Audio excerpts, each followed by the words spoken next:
Right, so now we'll turn attention to these alternatives to absolutism that was gripping much of the continental powers of Europe. And we'll focus just for a moment on the Dutch Republic and also, more importantly, really, the events that were taking place leading up to, through, and resulting after the Glorious Revolution of 1688-1689 in England itself. The two are actually very closely aligned.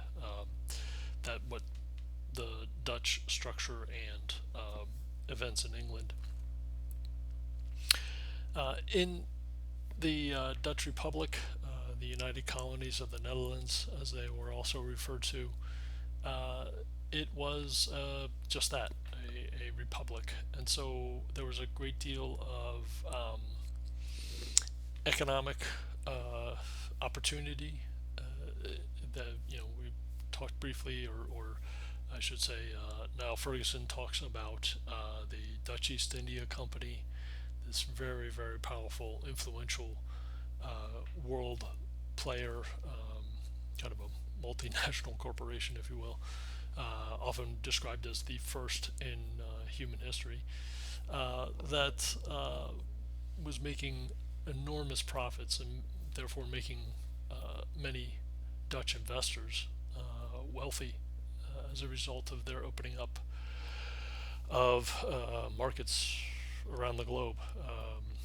This includes areas of not only North America but also South America, the introduction of Dutch settlements in the Cape of Good Hope, in what is today South Africa, but also in India and in Indonesia, what is today Indonesia, and the Spice Islands, in the heart of the Indonesian archipelago today. So the Dutch were a maritime power, to be sure, and a commercial power as well, and that allowed it to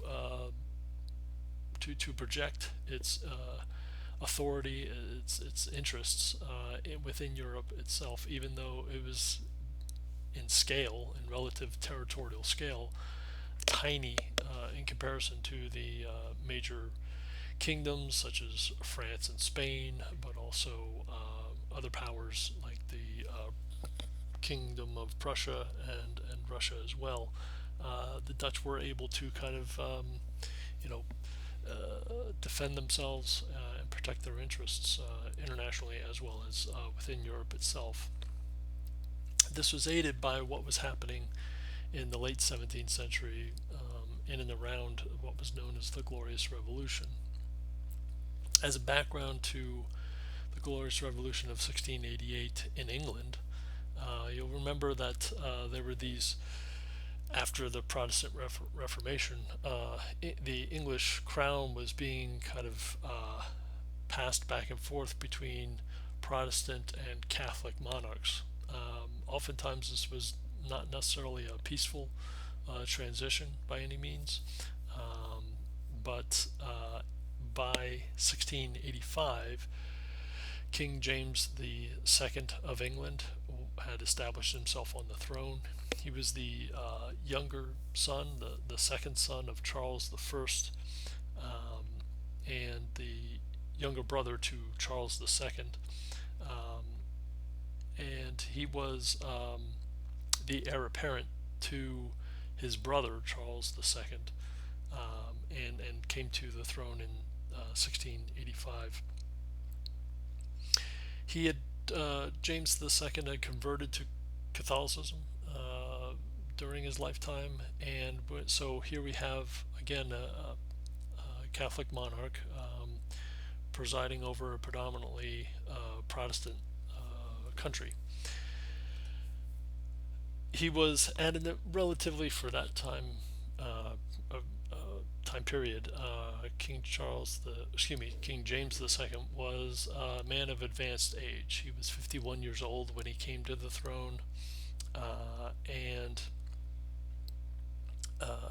he had no male heirs in which to that served to inherit the throne upon James II's death. He had two daughters, Mary and Anne, both of which were raised Protestant. So the mentality here of the British rank and file members of society was that they would tolerate James II.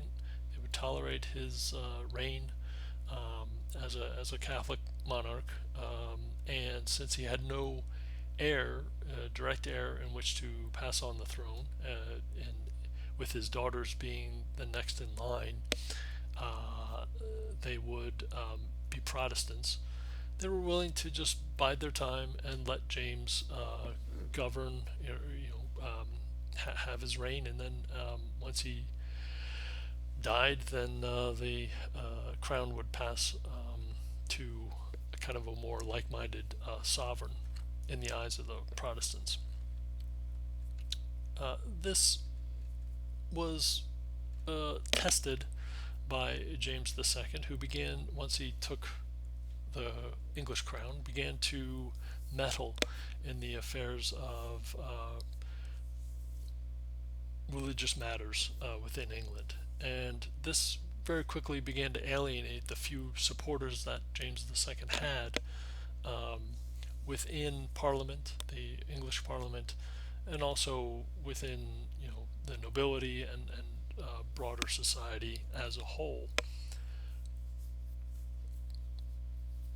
Again, they were willing to tolerate this because they knew that his time was limited on the throne. So this changed virtually overnight, however, when it was learned that James II's wife was pregnant and had given birth to a son, meaning that now this son, who was going to be raised Catholic, would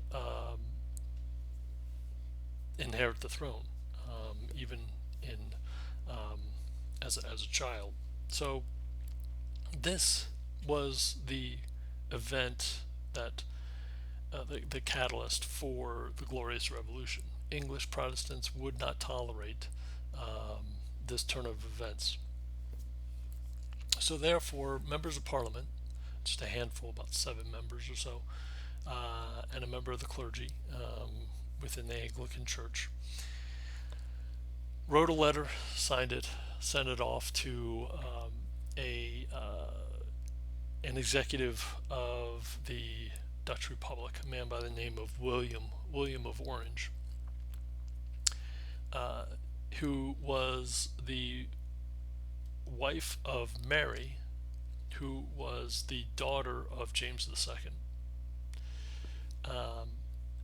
And William was the son-in-law of James II, who was the King of England. He was also the nephew of James II.